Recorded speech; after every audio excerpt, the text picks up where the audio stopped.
Hello friends, स्वागत है आपका आपके अपने लीगल चैनल सोच पर प्रहार में। मैं हूं एडवोकेट सनी शर्मा। और दोस्तों, आज की इस वीडियो में कॉमन एलिगेशन से बचाव पर मैं आपको बताऊंगा कि आपको क्या करना है। यानी कि एक चीज़ कंफर्म होती है, जब आपकी एफआईआर होती है या आपके ऊपर डीवी का केस होता है, 125 का केस होता है, तो कुछ एलिगेशंस आपके ऊपर लगाए जाते हैं। उन एलिगेशंस में से some of the allegations are always common, like कि आपने दहेज मांगा, आपने मार पिटाई करी, आपने अभद्रता करी, आप उसकी डिसरिस्पेक्ट करते थे। There are lot of things like this. तो ये जो इस तरह की चीज़ें होती है, ये आप अधिकतर मामलों में 90% मामलों में बिल्कुल सेम देखते हैं, सेम होती है। या आखिरी में ये बात लिखी होती है कि मेरा सारा सामान रखकर, मेरे सारा स्त्री धन और सामान रखकर मुझे जो है घर से निकाल दिया गया, केवल मात्र पहने हुए कपड़ों में। और एक होता है कि हाँ, एडिशनल डाउरी में 20 लाख रुपए और एक कार, अधिकतर वो फॉर्च्यूनर होती है, उसकी मांग की गई है। लेकिन इन रियलिटी ये सारी चीज़ें एक्चुअल में हुई नहीं होती। अधिकतर मामलों में हो सकता है कुछ एक आध मामलों में हो, लेकिन 90% मामले ऐसे ही होते हैं जहाँ पे सारी चीज़ें फेक होती हैं, जो कि पता चलता है और कई बार उसके एविडेंस भी आपके पास होते हैं। अब इसमें से एक इंपॉर्टेंट चीज़ होती है जहाँ पर स्त्री धन की बात होती है कि सारा का सारा सामान मेरा वहीं पर रखा है।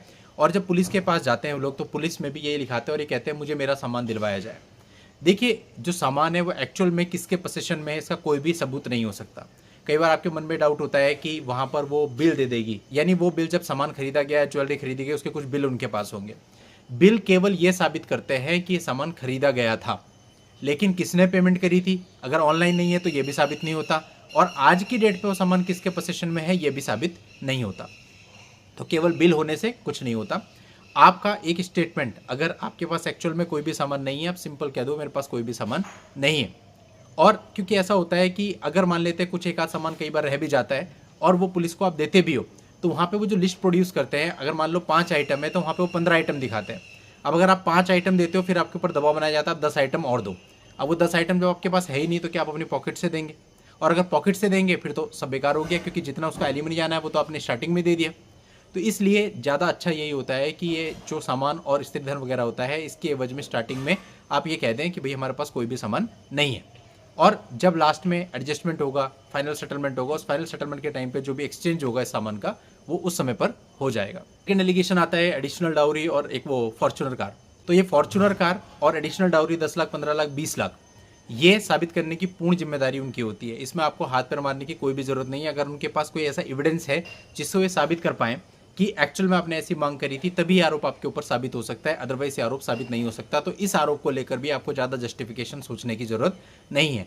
अगर कुछ है आपके पास तो ठीक है, अदरवाइज ज़्यादा उधेड़-बुन में नहीं पड़ना। अधिकतर लोग क्या करते हैं कि खुद से एविडेंस खोजने लगते हैं या छोटी छोटी चीज़ों को अननेसेसरी कनेक्ट करने लगते हैं कि इससे मैं साबित करूंगा कि ऐसा कुछ नहीं था।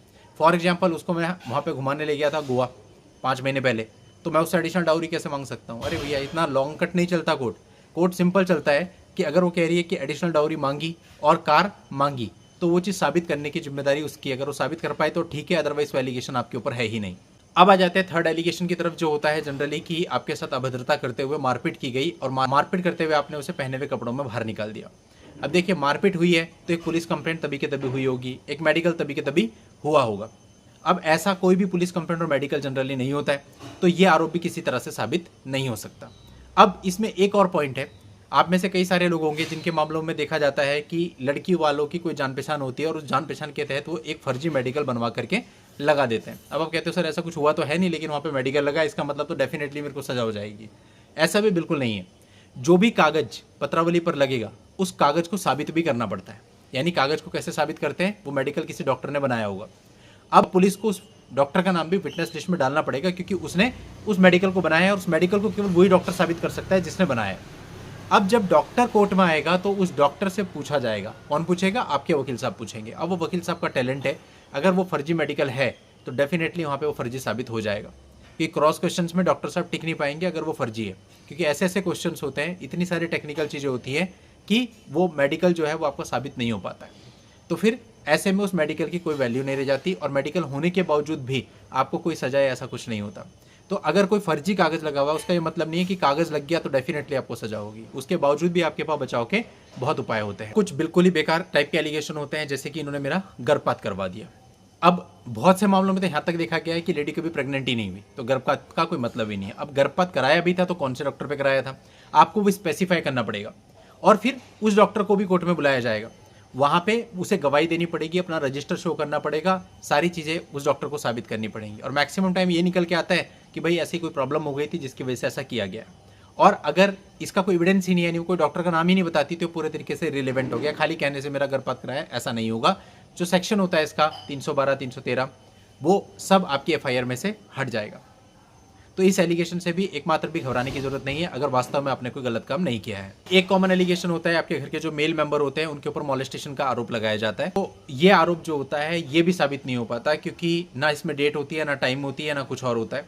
और डेट टाइम होती भी है तब भी ऐसा कुछ होता नहीं है। और कई बार आपके पास ऐसे प्रूफ होते हैं कि आपके वो मेल मेंबर वहाँ पे रहते ही नहीं है, या वो कहीं नौकरी पे होते हैं, उनकी प्रेजेंस कहीं और होती है। तो 90% मामलों में इस तरह के नाम हट जाते हैं। कई बार होता है आपके पिताजी की 60 से ऊपर है, वो इस प्रकार का आरोप लगा रही है और 2 दिन पहले उनसे व्हाट्सएप पे चैट कर रही है कि पापा जी सब्जी कौन सी बनानी है। तो फिर ऐसे में भी ये एलिगेशंस नहीं चल पाएंगे। तो यानी कहने का मतलब इन प्रकार के जो एलिगेशन होते हैं मॉलेस्टेशन टाइप के, शारीरिक शोषण टाइप के, ये भी नहीं चलते हैं और हट जाते हैं। तो अब पूरे का कंक्लूजन ये हुआ कि जो भी वो आपके ऊपर एलिगेशन लगाते हैं उनमें से एक भी एलिगेशन ऐसा नहीं है जिसकी वजह से आपको डरने घबराने की जरूरत है और कोई गलत स्टेप लेने की या जल्दबाजी की जरूरत है। आप बड़े आराम से इस एक एक चीज़ को टैकल कर सकते हो। मेन बात यही है, दिमाग ज़्यादा बारीकी में नहीं ले जाना। ज़्यादा बारीकी में ले जाने की कोशिश करोगे, हर एक चीज़ की बाल की खाल निकालोगे तो नहीं चलेगा। ओवरऑल मोटा मोटा ये सब चीज़ें खारिज हो सकती है। चलिए दोस्तों, आज की इस वीडियो में इतना ही। नेक्स्ट वीडियो में नई जानकारी के साथ मैं आपसे फिर मिलता हूँ। तब तक के लिए good bye and thank you for watching. Take care.